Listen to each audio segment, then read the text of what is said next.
A very good morning to all of you. In this class, we will be proceeding with Act 2, Scene 1 of the play The Merchant of Venice by William Shakespeare. Previously, we have gone through 3 scenes. Act 1, Scene 1, Act 1, Scene 2 and Act 1, Scene 3. Yes, and we already went for a few revision tests as well, right? So, in this class, we'll be starting the new act and new scene, that is Act 2, Scene 1. This Act 2, Scene 1, in this scene, we will see the grand entry of the Prince of Morocco. Okay, whose arrival has been mentioned in Act 1, Scene 2 earlier. We remember definitely. So here we will see him present in this scene. He will keep on saying about his famed valor in an exaggerated way, and he will seem to be very egoist, and he is noteworthy for his bragging speeches. Okay, he will ask Portia not to judge him for his complexion, rather to be kind to him. He is no less than the other prince or other suitors, those have come to win the hand of Portia. So Portia here expresses her helplessness as being an obedient daughter. She has to go by her father's will. She has no option left, but she assures the Prince of Morocco that she will make no difference in between Prince of Morocco and other suitors. Okay, so we will see here Prince of Morocco is asking Portia to take him to the game of casket so that he can choose his chance, and we will see that Portia will ask him to go to the chapel first and go to the temple. Then after dinner he will be taken to the game of fete. So here the act 2 scene 1 ends. So we will now proceed with the line by line explanation. As I told you, before we proceed in any scene, we need to know the location and the characters present there in the scene. So this is Act 2 Scene 1, Belmont, a room in Portia's house. Okay, a flourish of cornets, the sound of trumpets. Enter Prince of Morocco and his train. Enter Prince of Morocco and his following. Portia, Nerissa and other of her attendants. So these are the characters in the scene. Now we will start with Morocco's speech. Hope this book is kept open in front of you. This is page number 30. Okay. Morocco, mislike me not for my complexion. So he is urging Portia, do not dislike me for my black colored skin. The shadowed livery of the burnished sun. This dark uniform I have owned as a uniform for being exposed to the burning sun. To whom I am a neighbor and a dear bread. To whom I am a neighbor and a dear relative. So why he said this? Because Morocco is close to the sun, being situated near equator. Okay. So the prince has grown up close to the sun. That is why he has earned the black color as a gift of extremely scorching sun. Where Phoebe's fires bring me the fairest creature northward born. So he is asking Portia, you bring me the fairest creature from the northern country. Where Phoebe's fire casts thaws the icicles. Where, now Phoebe's the sun god in classical mythology.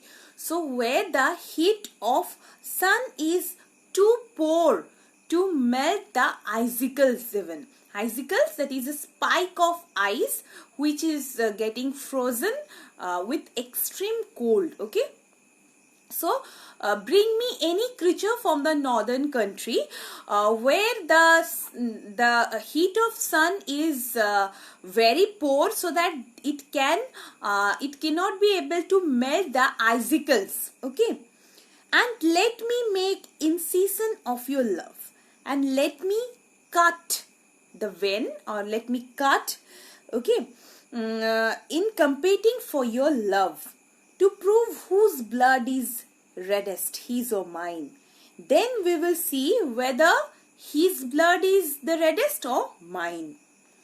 I tell thee, lady, this aspect of mine. I tell you, this lady, this appearances of mine, hath feared the valiant, has frightened the many bravest men. By my love for you, I swear, the best regarded virgin of our clime, the most eligible maidens of our country, have loved it too, have loved me too. I would not change this hue. I am not willing to change my complexion, except to steal your thoughts, my gentle queen, unless to gain your attention, my precious queen. Now see, here we can see the duality in the Prince of Morocco's character. First, we have seen he keeps on saying about his complexion, and he is also asking Portia not to judge him based on his complexion. So as he is the bravest, and many bravest men all around the world, they also, appreciate him for this, and many maidens are there to praise him in his clime or in his country. At the same time, he is being very boastful about his complexion. Then he is saying, if you want, I can change my color for you as well, in order to seek your attention. Portia. To this, what Portia replies: in terms of choice, I am not solely led. As regards the condition of choice, I am not solely led by nice direction of a maiden's eyes, by the attractive looks which becomes very attractive to the maidens. I am not like that. Besides the lottery of my destiny, in addition to that, the lottery of my destiny bars me the right of voluntary choosing, which prohibits me to choose the one whom I like. And hedged, but if my father had not scanted me, but if my father has not deprived me, and hedged me by his wit, and restricted me by his wisdom, to yield myself, to agree myself, his wife who wins me by means, to agree with him who will win me by winning the game of lottery. That I means I told you yourself, renowned prince, that stood as fair. Now, then you, famous prince, would have appeared as fair as any newcomer I have looked on yet, as any candidate I have looked upon yet, for my affection, right? So here Portia is saying, I am not like the maidens. Okay, the attractive, handsome looks is very much appreciated by them, but I am not solely led by that. So I will judge you as the other candidates are. I am not going to differentiate. In addition to that, I have something to obey. What is that? That is my father's will. I cannot go against that. So that is actually compelling me to choose the one who will choose me by winning the game of lottery. So as you can see, it is not solely led up by my choice. Okay. So here Portia has said that. To this Morocco said, "Even for that I thank you. For this kind words, madam, I thank you. Therefore I pray you, I beg of you, lead me to the caskets. You please take me to the game of caskets, to try my fortune, to try my fate. By this scimitar, I swear by this sword." Scimitar is a small, curved sword. "By this sword that slew the Sophie and the Persian prince." Now, slew the Sophie. Sophie is whom? The emperor of Persia. Okay. In Elizabethan times, the term Sophie is regarded as Sophie was equivalent to the term Shah of Persia in modern English. So here it is told that that slew the Sophie and Persian prince, which slew the Shah of Persia, and a Persian prince that owned 3 fields of Sultan Solomon, who won 3 battles against Sultan Solomon. Solomon is a magnificent Turkish sultan, conquered much of Persia. Okay, so he is talking about here that Sophie, by this scimitar, by this sword, which slew the Shah of Persia and the prince of Persia, who wins 3 battlefields against Sultan Solomon. Okay, "I would outstare the sternest eyes that look. I should defiantly into most bold eyes. Outbrave the heart most daring on the heart. I will surpass the bravest hearts with my most daring heart in the art. Pluck the young sucking cubs from the she-bear. I would not hesitate to snatch the sucking cub bear from the female bear. Yeah, mock the lion which he roars for prey. I would not be afraid to mock the lion which is roaring at its prey, or which is hungry to win thee, lady, in order to win you, lady. But alas, the while." Here he is actually intensely meant the literary alas for the times. He is really alas. So up to this, let me tell you in a nutshell. So Prince of Morocco says, this sword, I swear to this sword. That sword is responsible to slew the Shah of Persia, and it is responsible to defeat Sultan Solomon.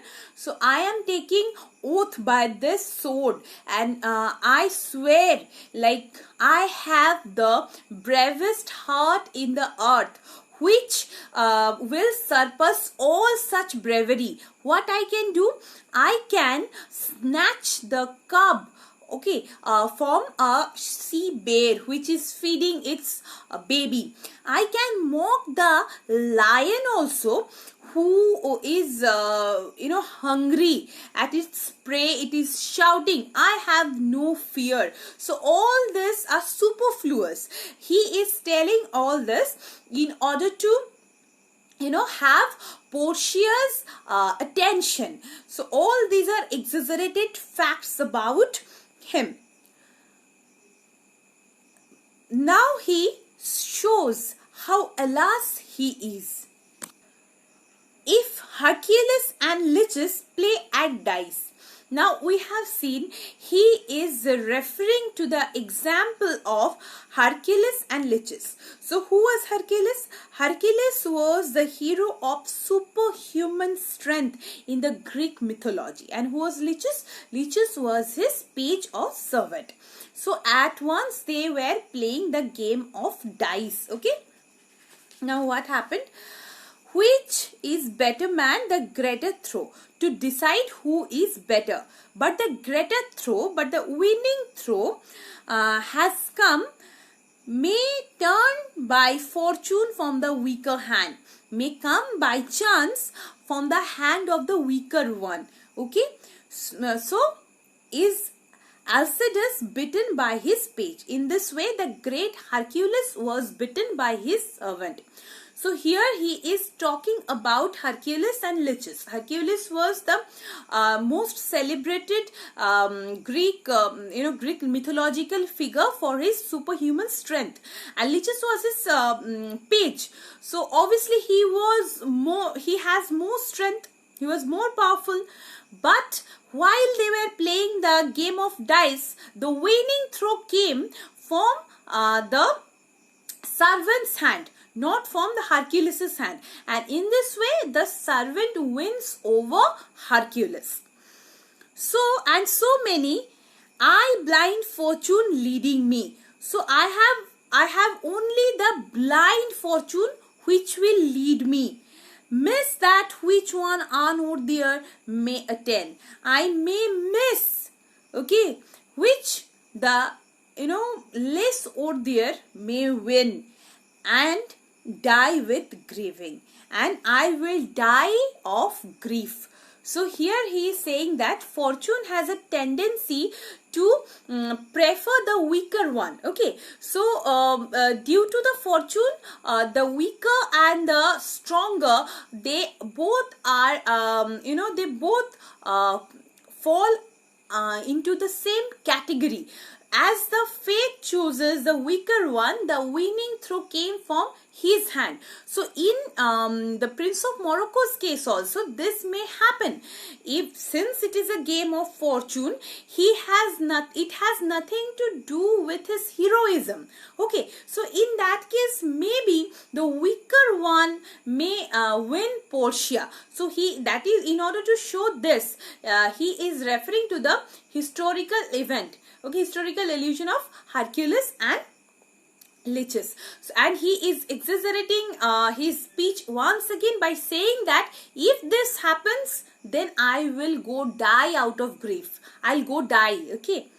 Portia, you must take your choice. Now you must take your chance, and either not attempt to choose at all, and you must either make no effort to choose the right casket, or swear before you choose. If you choose wrong, or you have to swear that if you choose wrong, okay, never speak to lady afterward in way of marriage, therefore be advised. So if you choose the wrong one, you are advised, this is a condition, you are advised not to talk to a lady regarding this matter of marriage. Okay, because if you choose the wrong, you have to just go away from here, and you will not get the opportunity to get married to any other lady in your future.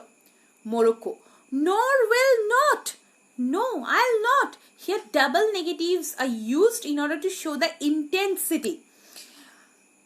Come, bring me unto. Now come, take me to the place, my chance, where I may take my chance. Portia, first forward to the temple after dinner. Now let us go to the temple. Temple here, by this, actually Portia means the Christian chapel. Chapel means here the Christian dining room.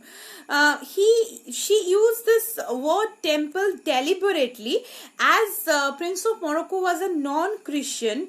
It is more likely to be understood by Prince of Morocco, or a non-Christian perhaps be more agreeable to him. That is why.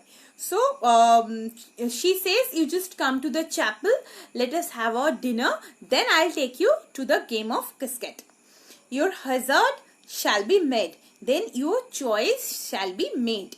Morocco, good fortune then. I have the good fortune then to make the blessed or cursed among men, to make the most happy or the most wretched men out of among all the men. So now he said at last, okay, take me to the game, to this Portia replied, okay, I'll take you there after we finish our dinner so that you can make your choice. And he says, let the fortune be with me, and either I'll be the blessed one or I will be the most wretched one. Okay, so here ends this Act 2 Scene 1. So we'll get to see the continuation of this scene in the later scenes. Okay. So now cornets and exit. Now again the sound of trumpets and they exit. Here the scene ends. So you have understood, we have seen the Prince of Morocco is been introduced in this scene. He seems to be very boastful about his famed valor, and he just keeps on saying exaggerated speech about his own self.